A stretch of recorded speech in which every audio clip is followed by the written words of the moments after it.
Hello, I am very excited to do this video presentation on a very important personal interest of mine, not just in philosophy but in my life as well, which is the nature of akrasia and how to overcome it. And I will talk about why it's important in a little bit. So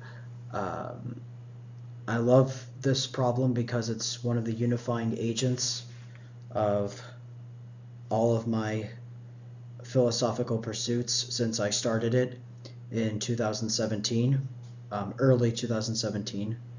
So I would have been 14 at the time. And it started with solipsism and went on to other phenomenology, and then it went to Alan Watts and Terence McKenna for a couple years, and then it went to comparative mythology and Joseph Campbell and Carl Jung for a couple years after that, and then Christianity for a bit, and now I'm just taking the path of least resistance and just going with whatever I discover that is fascinating. But a unifying agent in all of that is the nature of self-control and why it is not only so difficult to control ourselves and reach potential, but why is it so common that that's the case? I will talk about that as well in a little bit. So that's a little bit about my relationship to the concept of akrasia. So why don't we start this slide right now? So why should we bother caring about akrasia? Akrasia is mostly unknown as an established concept in the 21st century. It is of great importance because it is manifesting itself in society thanks to having so much more privileges and freedoms compared to ancient Greece or other areas where it was recognized, and thanks to media and other outlets we have. And important, it is a fundamental fork in the road for not only the nature of human potential, but the discrepancy and inequality of it. So it's getting worse, I think, and it's getting more commonplace than it was in ancient Greece and even the 60s, when it was also heavily embraced thanks to free love and things like that. But because we have so many more outlets and so many very fast instant outlets for us to fulfill short-term pleasures, it is almost metastasizing a lot. So that's very problematic, I think. And when I talk about the discrepancy and the inequality of human potential, I am talking about the philosophical viewpoint of why, in terms of achievement and ability, why do so few have so little and so few have accomplished?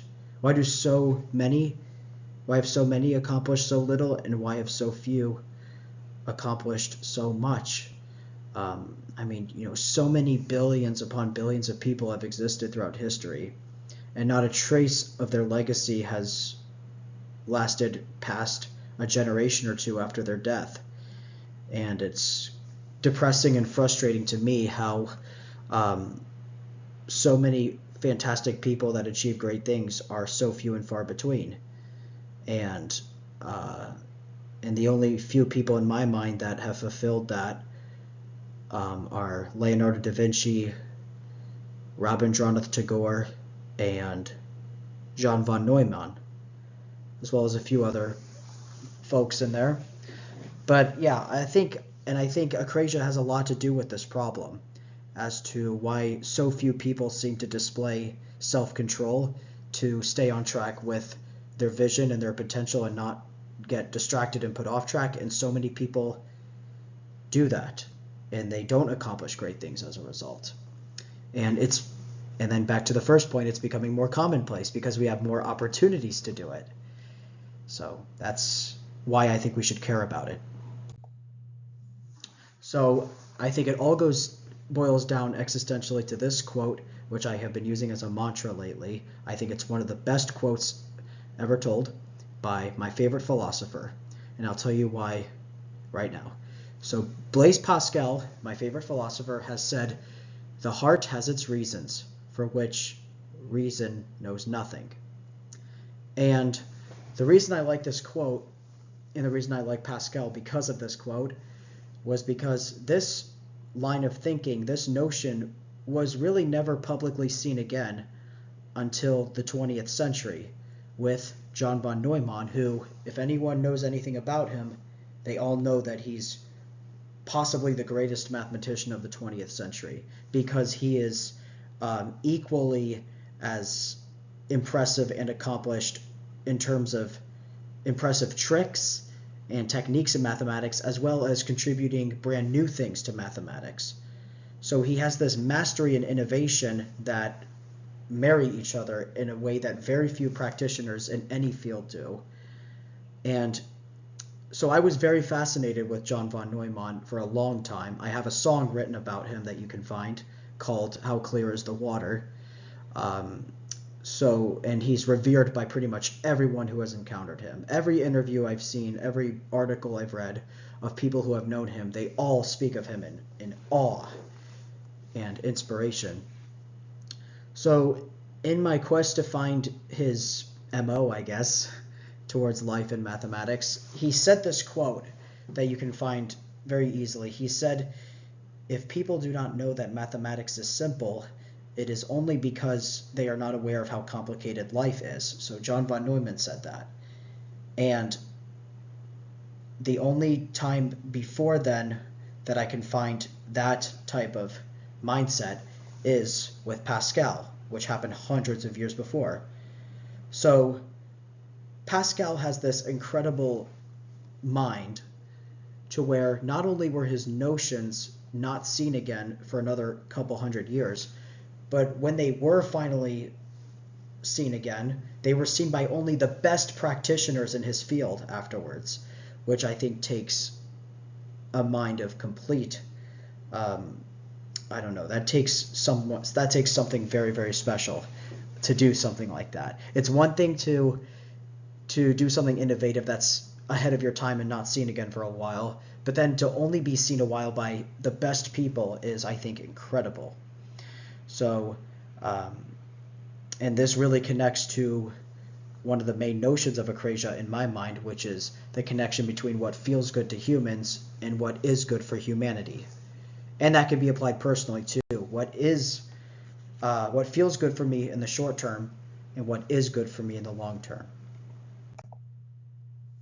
So Aristotle's dictum, this is on the last part of the Wikipedia page dedicated to Akrasia, and I reworded it in a more modern way because I think more people should try and understand it.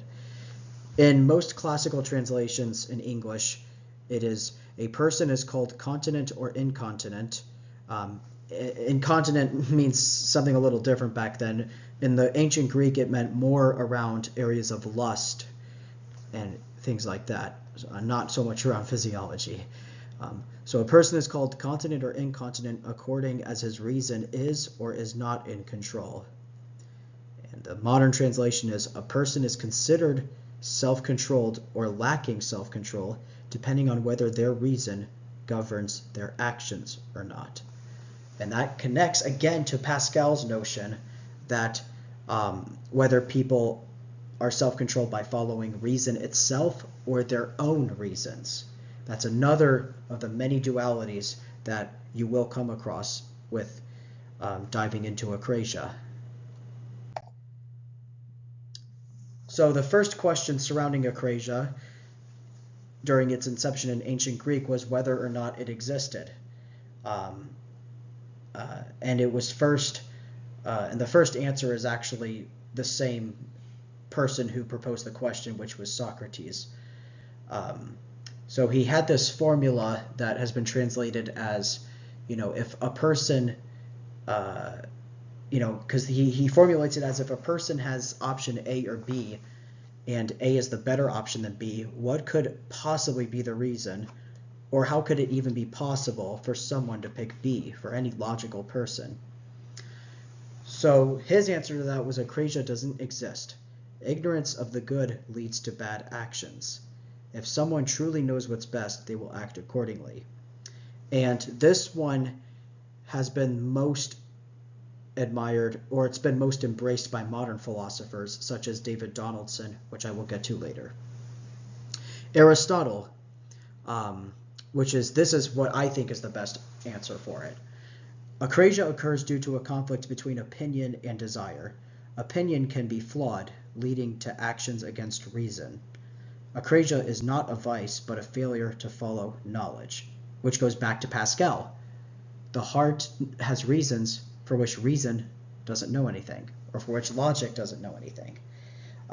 And I like this one the best because it connects to those many dualities that we have come across earlier between what feels good and what is good. What feels beneficial in the short term versus what is beneficial in the long term. So this is the best one because it connects to the dualities I've come across, and it points again to the greatest mind who has stumbled closely to it, Pascal. And then another classical answer is St. Augustine of Hippo. Akrasia is not about weakness of will, not knowledge. People knowingly choose lesser goods over greater ones. Which I think this has an unintentional modern connotation to it, because this goes around the feeling of guilt. We see this constantly in substance abuse and alcoholism. People are perfectly aware and they're knowing they're doing the wrong thing, but it is of willpower, because knowing, that goes to Goethe, the German philosopher. He says knowing is not enough, we must apply, which the knowing has always been the easy part, but applying the knowledge to do with our hands what we know in our mind has always been the hard part. So it is not whether we're knowing it, it's whether we can actually have the strength to do with what we know. And then from my research, there's only two main philosophers who have really tackled this, and the first one is David Donaldson. David Donaldson was born in 1913, and he died in 2006 or 7. And he came across a more logical,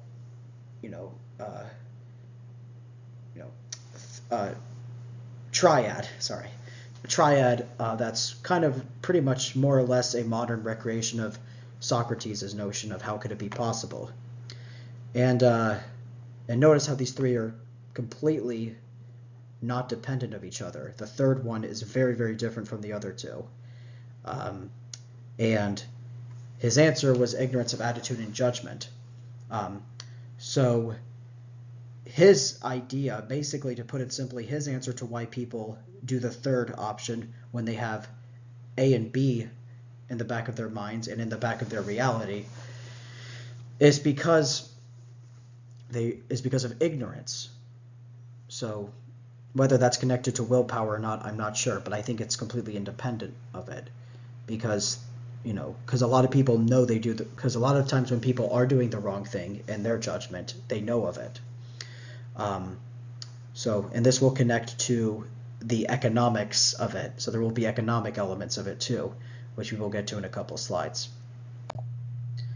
So there's a Belgian philosopher called, I think her name is Ail Ry, and she did some very fascinating work on this, which is differentiating different types of akrasia, which I think this will be most beneficial when relating akrasia to mental and neurological disorders that worsen akrasia in people.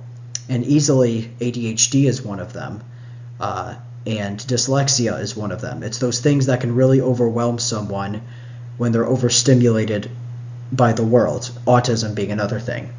So I think we should have this quadrant in mind when talking about the pathologies that akrasia can disturb in someone's life. So her 4 is akrasia of direction or aim, which is losing focus on the main goal. And ADHD, a common way, is forgetting what the goal is in the first place, or not establishing a clear goal, in which case akrasia will destroy you from the start. Akrasia of interpretation, misunderstanding a situation. This is tied to knowledge. This is tied to Donaldson's of ignorance, not knowing it, because it still, I think, is an unanswered question on whether akrasia is actually real, because you do have to take into things that are not so obvious, such as health and what you ate in the morning that day, and other very, very subtle things that go on in life that will contribute to illogical decisions. So yeah, that's how David Donaldson, when he talks about people not having all things considered, that is akrasia of interpretation. A common thing I can think of is food, because this can be used as an analogy too. When we've eaten so much a few hours ago, and we go out with friends of ours to have lunch after we had it at home, we don't eat it, and in their minds, and maybe even in our minds too, we're not doing the right thing. It's socially acceptable to eat when other people are eating. But maybe you're misunderstanding that it's bad to overeat. You should not be eating when you've eaten a few hours ago. And that's an analogy too. You can apply that to things like procrastinating on homework.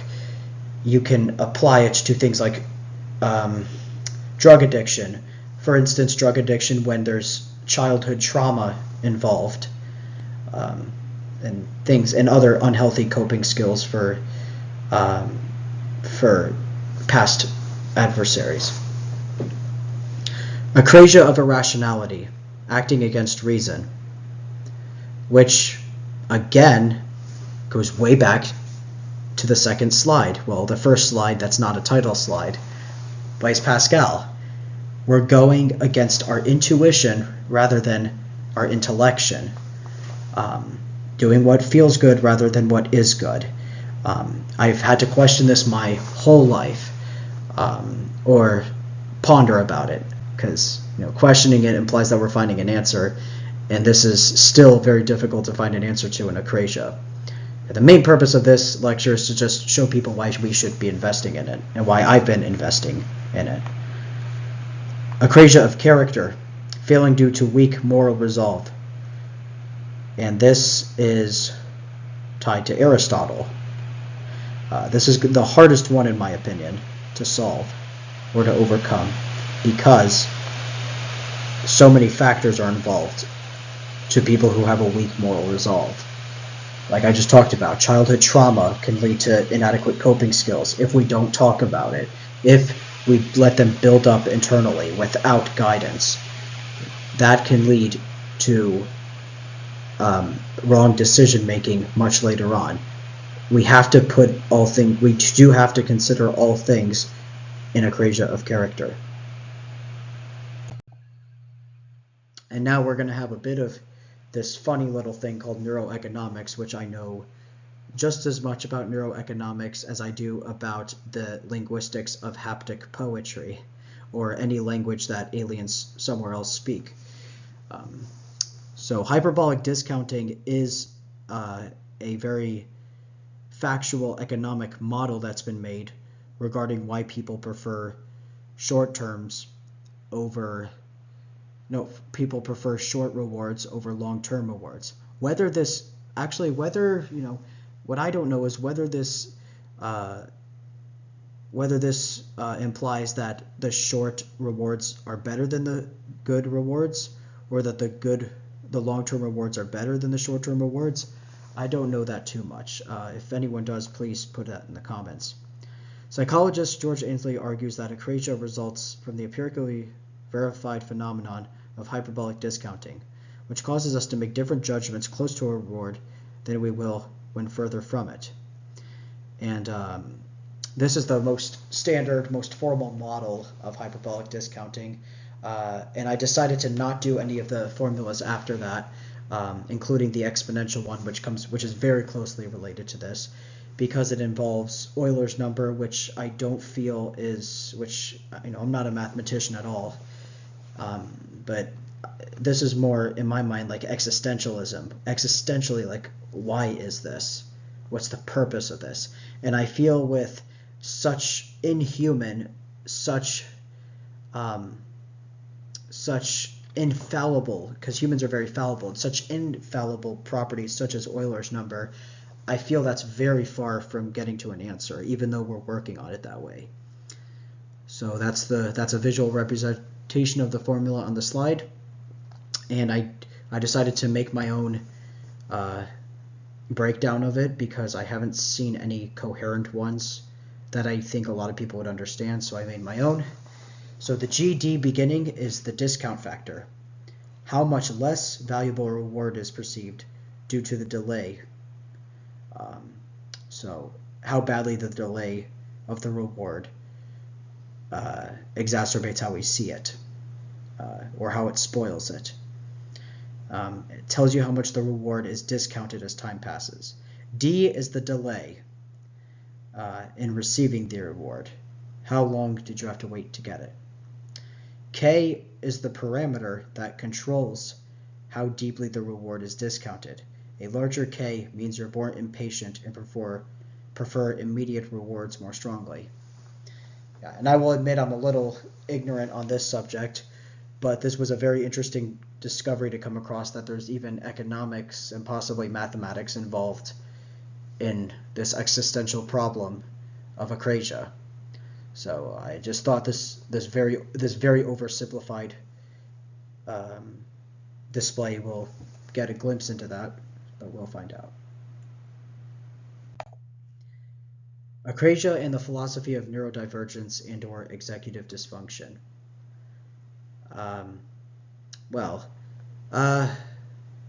So this is my second motivation for why we should go into Akrasia, because there's this tragedy I've noticed in my life. I didn't finish college, unfortunately, but when I did, I was a developmental child psychology major, and I worked and went to school with a lot of neurodivergence, dyslexia, dyspraxia, autism, ADHD. And Akrasia, I feel, is a very common unifying agent in all of them, because a lot of them are overstimulated or stimulated at the wrong things, which is also overstimulation. And so that's Akrasia will very much manifest itself that way. And the worst part is that it's misunderstood almost the entire time, because of things that are outside of that person's control, such as oversensory input from the brain, hyperbolic discounting from economics, what was the other one? Not taking into account past traumas and other very early stages of life for ending up in what most people see as undesirable circumstances later on. And they think, and the worst part about neurodivergence in this case is that it's often perceived as intentional. And I personally struggle with ADHD, and I was diagnosed an autistic when I was only 4 years old. And my life, in one sentence, I always told people was, the world has seen me doing things intentionally that I've been doing unintentionally. It's a non-physical disorder, but definitely has consequences. And it's especially sad because they are seen as choices rather than symptoms. And this causes tremendous depression in people that are neurodivergent. People with autism are much more likely to commit suicide than people without it. I believe by a factor of about 10. But by a huge factor, they're far more likely to commit suicide. Autistic people very commonly have an unconventional way of coping with their life. A lot of them become recluses and avoid their family. A lot of them refuse to get married and have children. A lot of them will not have sustained employment, and they will leave school particularly early. And I'm not saying that a person should strive to have all these things, But I'm saying that, the world sees those things as very healthy. And thanks to that same world, imposing on people that it's your fault that you have these symptoms. In ADHD, they always say it's your fault you keep losing things. In autism, they say it's your fault that you said the wrong thing to that girl when you were talking to her.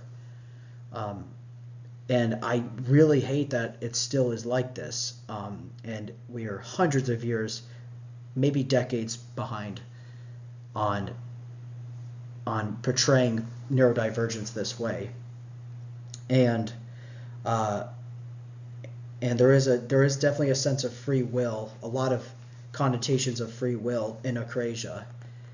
So, and that's very important to apply to neurodivergence, to differentiate what is in that person's control and what is not in that person's control, and to also factor in what happened to the past that put them possibly in a Akrasia where they may have displayed Akrasia, they may have not displayed Akrasia early on, but then displayed it later in life.